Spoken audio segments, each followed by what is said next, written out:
Vraie Voix Sud Radio, 17h-19h, Philippe David. J'appartiens à une génération qui est née sous sa présidence et qui, sans doute, n'a pas toujours mesuré à quel point Valéry Giscard d'Estaing avait, pour elle, changé la France. La défense des femmes et leur promotion à de hautes responsabilités, l'intégration de ceux des nôtres qui sont en situation de handicap. Si notre société s'est modernisée, ouverte, si nos vies sont plus libres, c'est aussi à son courage et à son audace que nous le devons.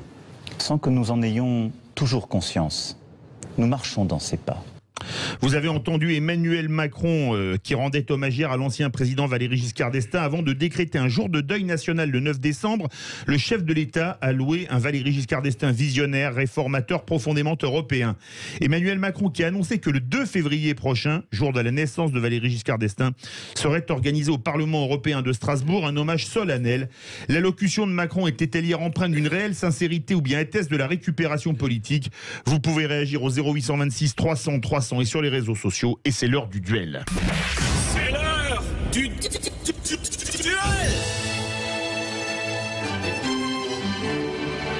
Et pour le duel, nous avons Horacio de Corrèze. Bonjour Horacio. Bonjour. Et vous allez être en duel face à Philippe Deveul. Nous vous écoutons Horacio.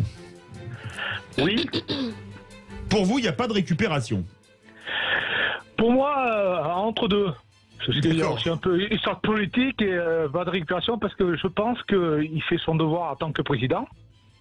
C'est normal qu'il rende hommage à M. Giscard d'Estaing. Hein.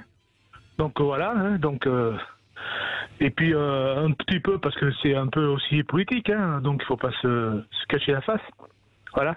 Allô? Donc, oui, donc vous êtes un peu mi-chèvre, mi-chou, comme on dit.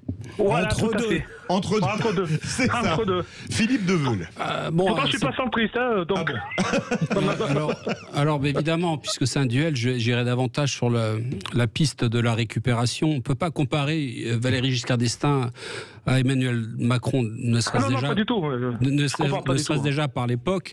Il y a des choses qu'on ne relate pas, qui n'ont pas été relevées. Il faut savoir que Giscard, à l'âge de 18 ans, s'était engagé dans la division Leclerc en tant que pilote de char dans la 2e DB. Il a tout de suite pris les armes pour libérer la France. Ça a été un sursaut pour lui patriotique qu'on ne peut pas donner à Emmanuel Macron, qui n'a connu que les écoles et les dorures des palais. Ensuite, qu'est-ce qu'on pourrait dire s'il y a une continuité? Je ne crois pas, parce que Giscard d'Estaing était quand même un homme de droite qui s'affirmait à droite avec des réformes quand même assez progressistes. Alors qu'Emmanuel Macron, c'est le contraire. Il s'est présenté à gauche et il s'est présenté quand même en matière économique comme très à droite, hein, en voulant mener les réformes de retraite à sa guise sans se concerter, etc. Donc on ne peut pas vraiment comparer les deux hommes. Et en plus, quand Giscard d'Estaing avait ouvert la voie de l'Europe, c'était encore la voie de l'Europe des nations. C'était pas l'Europe financière telle qu'elle est aujourd'hui, qui est une Europe qui écrase, qui méprise l'individu, qui méprise l'esprit des nationalités. Donc moi je pense que les deux hommes ne sont pas du tout sur le même registre, mais évidemment ça fait partie des combinaisons et ça fait partie de l'action de Macron de récupérer une situation pour apparaître un petit peu en monsieur juste. Philippe Bilgers, on avait parlé ce matin dans le grand matin de Patrick Roger et Cécile de Ménibus. Oui, décidément, je ne sais pas si Philippe a décidé de me contredire par avance, parce que je rejoins Horacio, sauf que je ne suis pas entre deux. Je suis carrément d'un côté. D'une part, c'est donc une vous ne rejoignez pas Horacio. Ben si, je vais plus loin que lui.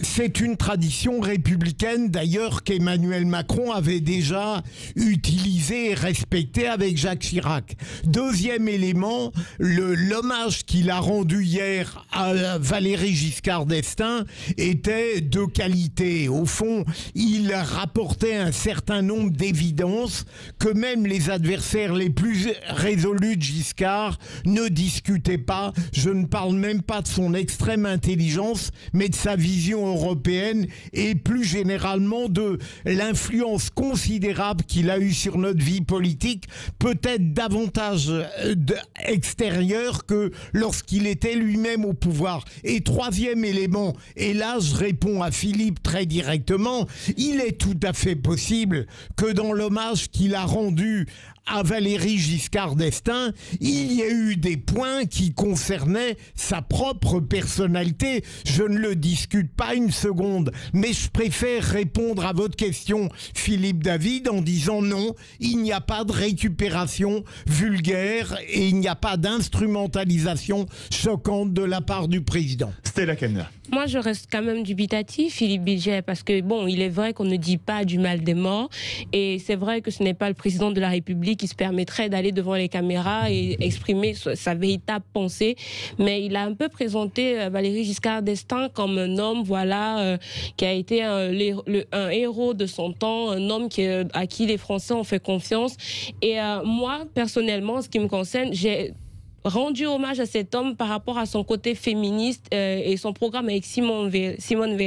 Mais sur mes réseaux, j'ai quand même eu beaucoup de réactions de personnes qui estimaient que voilà, on peut dire que la décrépitude de la France actuelle, bon, on le lui doit quand même à cause des décisions qu'il a prises, on va dire, 20 ans plus tôt. Et du coup, je pense que, voilà... Là, c'est même 45 ans plus tôt. Voilà, exactement. Il a quitté le pouvoir, ça fera 40 ans en mai prochain. Hein. Exactement. Donc là, on va parler, par exemple, de la situation, comme on appelle, familiale, son programme... le regroupement familial. Le regroupement familial, merci. Et il y a beaucoup de personnes qui le lui reprochent.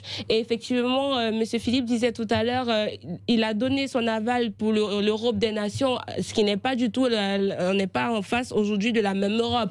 Donc il y a beaucoup de points d'interrogation effectivement qui laissent à penser que est-ce que c'est vraiment l'homme qu'on essaie de nous présenter en berlificoté et tout, ou alors voilà, en tout cas il faut être sincère quand même, je veux dire, c'est pas tout à fait la vérité, il faut être réaliste. Horatio, est-ce que quelque part, tout le monde n'a pas un peu raison autour de la table, que on a vraiment en 40 ans changé, Philippe Deveul en parlait, de paradigme sur l'Europe, parce que peut-être qu'il a écrit la Constitution européenne, mais en 81, l'Europe, ça n'avait rien à voir avec ce que c'était aujourd'hui. Il n'y avait pas l'acte unique, il n'y avait pas la monnaie unique, etc., etc. Ah mais tout à fait, oui, c'était pas la même vision de l'époque et aujourd'hui, ça je suis entièrement d'accord. Non, ça n'a rien à voir. Hein. Donc, non. Et justement, est-ce que ça donne pas, alors je vais me faire l'avocat du diable ou de Dieu, je ne sais pas, un petit côté récupération, Giscard était un grand Européen, parce qu'il était européen soit, mais peut-être pas un Européen au sens où on l'entend aujourd'hui. Ah mais je vous dis, il y a l'histoire de la politique, il y a un peu de la récup, mais en tant que président, c'est normal qu'il rende hommage à un ancien président. Voilà, c'est pour ça que je dis entre deux. Là-dessus, il n'y a aucune ambiguïté. Il est normal qu'un président rende hommage à un autre président. Comme il l'avait fait pour Chirac. Et j'espère que les hommages vont s'arrêter là pour les autres. Mais, mais bon, ce qu'il y a, c'est que c'est normal qu'on rende hommage à un président qui a marqué une partie de l'histoire, qui était vivant, qui n'est plus. Mais je pense que sur son discours, il y a une récupération, il y a une forme de maquillage de la réalité en la faveur du président actuel. Et d'ailleurs, en venant ici, je l'écoutais sur Brut, là, sur une émission où il parlait des violences policières, et j'observe que le président, il parle comme un commentateur et non pas comme un acteur. Un président, il prend des décisions, il dit voilà, j'ai fait des bévues, j'ai fait des impairs, je vais recevoir les 25 éborgnés parce que c'est pas normal que des gens aient été éborgnés au LBD. Voilà, ça c'est un acteur, c'est un décideur. C'est pas dire bah oui, c'est vrai que dans la police, il y a quand même des violences policières parce que ceci, cela. Non, il est toujours dans le commentaire et pas dans l'action. Et quand il est dans l'action, il se réfugie derrière son palais, derrière ses ministres et ça devient pénible. Philippe Bilger, vous êtes d'accord avec ça? Il est plus commentateur qu'acteur? Non, pas du tout. Mon cher Philippe, il n'est pas dans le commentaire. Il ne peut pas être partial. Je comprends bien votre souci de nous ramener en permanence les blessures qui ont été causées à certains gilets jaunes, mais le président de la République n'est pas dans un camp sur les violences policières. Et deuxième élément, j'ai un grand avantage sur Stella. J'ai des réseaux sociaux comme elle, mais je ne leur fais pas autant en confiance. Et deuxième élément, quand Giscard a été élu en 74, j'avais 31 ans. Donc je connais, je dirais très directement l'action politique de Giscard, et je n'ai pas eu besoin des réseaux sociaux qui en effet déblatèrent sur le regroupement familial, la mort de Ranucci et compagnie. Bon. Stella Kabga. Philippe Bilger, vous n'aviez pas 31 ans en 74, loin de là. je ne pense même pas que j'étais encore née ou en projet de naissance, mais bon. Ah bon, bah alors. Donc vous n'avez pas de préjugés, vous pouvez parler de tout. Non, exactement. Voilà, merci Philippe Bilger. Mais pour être d'accord encore une fois avec votre homologue, c'est que il me semble justement à la dernière émission qu'on a fait avec Caroline Pilastre, Philippe, vendredi dernier, oui, on avait mis un accent sur ce point-là avec le président Emmanuel Macron, qui était un très bon orateur, comme très bon commentateur, mais effectivement, on avait du mal à savoir exactement s'il était capable, en mesure de prendre des décisions et d'aller dans l'action. Je suis ravie de constater que je ne suis pas la seule personne qui met encore ce problème-là en lumière. C'est-à-dire qu'on a des problèmes. Mais c'est vrai, Philippe Bilger, c'est vrai. Mais la manifestation de samedi dernier. Rien. Mais c'est vrai, il est dans la commentation. Il ne fait que commenter tout ce qui s'est passé samedi dernier. Tout ce qu'il a dit, c'est honteux. C'est inacceptable. Mais après avoir dit ça, oui, qu'est-ce qu'on fait? Ça s'arrête pas là. Donc à un moment donné, il faut être réaliste. Il n'est pas ministre de l'Intérieur, il est président. C'est encore pire. Ça veut dire qu'il n'est pas capable d'assumer ses décisions. C'est encore pire. Mais non. Félicitations. Mais pas du tout.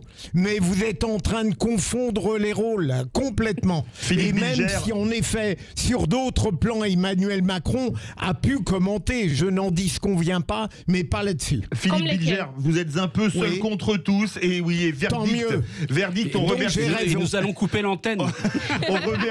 on remercie Horacio de Corrèze. Verdict, vous êtes 92% à dire que c'est de la récupération et 8% de la sincérité. Cet hommage du président de la République à Valéry Giscard d'Estaing. Dans quelques instants, notre second débat dramatique. Jeune Britannique tué accidentellement par un chasseur dans le Lot. Les chasseurs sont-ils irresponsables? Et pour le moment, vous êtes 66% à dire oui. Vous voulez réagir, vous connaissez le numéro, le 0826 300 300. On se retrouve dans quelques instants.